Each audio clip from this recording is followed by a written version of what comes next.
কি বেনের চাকরি নিয়ে উনি কোর্টটাই পড়ে গেছেন, কি বেনের চাকরিটা কি জানেন না। তা আমাদের ওখানে পোর্টারকে জিজ্ঞাসা হচ্ছে আমার চাকরির কি, তো বলে আসেন স্যার আপনাকে দেখাই। তো একটা ট্রেন আসলো, ইঞ্জিন কাটলো, ওই ধরি বলে যে এইভাবে আপনার এই ইঞ্জিনের সঙ্গে লাগাই দিতে হবে। এইটা আমাদের জন্য কষ্টদায়ক, জাতির জন্য দুঃখজনক। আমরা চাইব শিক্ষিত বেকার যুবকদের জন্য মাননীয় প্রধান ব্যাপক কর্মসূচি নিচ্ছেন। এটা করলে আপনাকে জাতি এবং শিক্ষিত বেকার যুবকরা আজকে যে অসহায়ের মতন মোবাইল টেলিফোন নিয়ে এবং অন্য কাজ নিয়ে যারা ঘোর হচ্ছে, নিশাহাস্ত হচ্ছে, আত্মহত্যা করছে শিক্ষিত বেকার যুবকরা, এটা তারা পরিহার করবে। তারা আসসালামু আলাইকুম প্রিয় দর্শক, শিক্ষা নিয়ে দুর্নীতি চলছে, আর সেই দুর্নীতি কোথায় গিয়ে দাঁড়িয়েছে? জাতীয় সংসদে। আর এই শিক্ষার দুর্নীতি নিয়ে কথা বলেন নাটোরের এমপি আবুল কালাম। প্রিয় দর্শক, চলুন আমরা আবুল কালামের সেই বক্তব্যটি শুনবো, তারপরে নিয়ে টাকা ছাড়া কিছু হয় না। মাননীয় স্পিকার, আমার শ্যালক করোনার মধ্যে হাই স্কুলের টিচার ছিলেন, মারা গেছেন। আমি নিজে তদবির করেও তার 3 বছরেও তার অবসর ভাতা পাওয়া যায়নি। শিক্ষার মধ্যে মাননীয় স্পিকার ব্যাপক দুর্নীতি, যা ভাষায় প্রকাশ করা যায়, কাগজে কলমে পত্র পত্রিকায় সব জায়গায় দুর্নীতি। মাননীয় সদস্য জনাব মোহাম্মদ আবুল কালাম, নাটোর 1 মিনিট। মাননীয় স্পিকার, আপনাকে ধন্যবাদ। মাননীয় স্পিকার, কয়েকদিন আগে যে জাতীয় পত্রিকায় দেখলাম 2100 ছেলেদের চাকরি হয়েছে, সবই হচ্ছে অনার্স মাস্টার পাস, রেলের খালাসি পদে তারা পরীক্ষা দিয়ে পাশ করেছে। এটা খুবই কষ্টের ব্যাপার।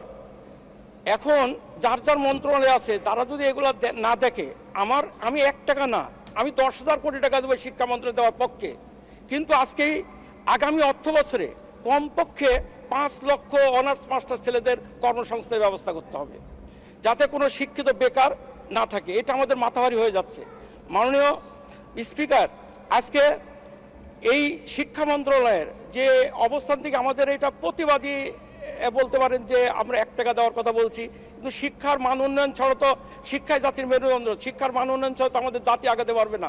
আমরা আজকে শিক্ষা ক্ষেত্রে অনেক এগিয়ে যাচ্ছে ঠিক, কিন্তু আজকে আমি মাননীয় সংসদ পঙ্কজ দেবনাথের সঙ্গে একমত হয়ে বলবো যে একমাত্র উপায় হচ্ছে আমাদের শিক্ষার যে ব্যাপক দুর্নীতি, এই দুর্নীতিকে যদি সর্বক্ষেত্রে দুর্নীতি, এখানে শিক্ষার মধ্যে মাননীয় স্পিকার ব্যাপক দুর্নীতি, যা ভাষায় প্রকাশ করা যায়, কাগজে কলমে পত্র পত্রিকায় সব জায়গায় দুর্নীতি। পথে ঘাটে যাবেন, শিক্ষা অফিস থেকে শুরু করে একবারে ঢাকায় আসবেন, শুধু তাই নয়, আজকে যে শিক্ষকরা আমাদেরকে শিক্ষা দেন সেই শিক্ষকরা আজকে বয়স্ক হয়ে যাচ্ছেন, তারা অবসর নিয়েছেন। আজকে আপনার এই ঢাকাতে আসবেন, এখানে তাদের গ্র্যাচুইটি, তাদের অবসর ভাতা, টাকা ছাড়া 5 বছর 4 বছর থেকে কোনো শিক্ষক তাদের এই ভাতাটা পাচ্ছে না। আজকে একটা শিক্ষক অ্যাক্সিডেন্টে মারা গেছে মাননীয় স্পিকার, তার আমার শ্যালক করোনার মধ্যে হাই স্কুলের টিচার ছিলেন, মারা গেছেন। আমি নিজে তদবির করেও তার 3 বছরেও তার অবসর ভাতা পাওয়া যায়নি। টাকা ছাড়া কিছু হয় না মাননীয় স্পিকার। অতএব এই সর্বগ্রাসী যে দুর্নীতি, আমরা যদিও বলি যে জিরো টলারেন্স, আসলে একটা গোটা জাতি গ্রাস হয়ে যাচ্ছে এই দুর্নীতির কাছ থেকে।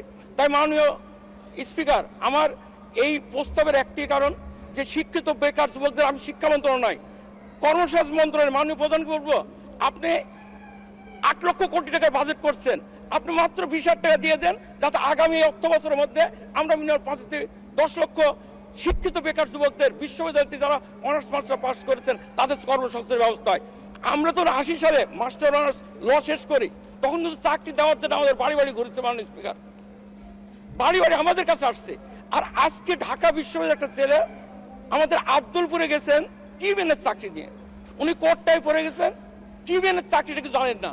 তা আমাদের ওখানে পোর্টারকে জিজ্ঞাসা হচ্ছে আমার চাকরির কি, তো বলে আসেন স্যার আপনাকে দেখাই। তো একটা ট্রেন আসলো, ইঞ্জিন কাটলো, ওই ধরি বলে যে এইভাবে আপনার এই ইঞ্জিনের সঙ্গে লাগাই দিতে হবে। এইটা আমাদের জন্য কষ্টদায়ক, জাতির জন্য দুঃখজনক। আমরা চাইব শিক্ষিত বেকার যুবকদের জন্য মাননীয় প্রধান ব্যাপক কর্মসূচি নিচ্ছেন।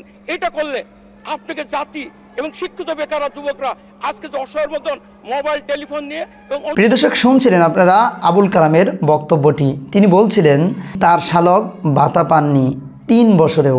প্রিয় দর্শক, এই যে একজন শিক্ষক 3 বছর সে ভাতা পায়নি, অর্থাৎ রিটায়ার্ড হয়ে যাওয়ার পরে যে ভাতাটুকু দেওয়া হয়, সেই ভাতাটুকু কিন্তু দুর্নীতি করে খেয়ে ফেলছে কে?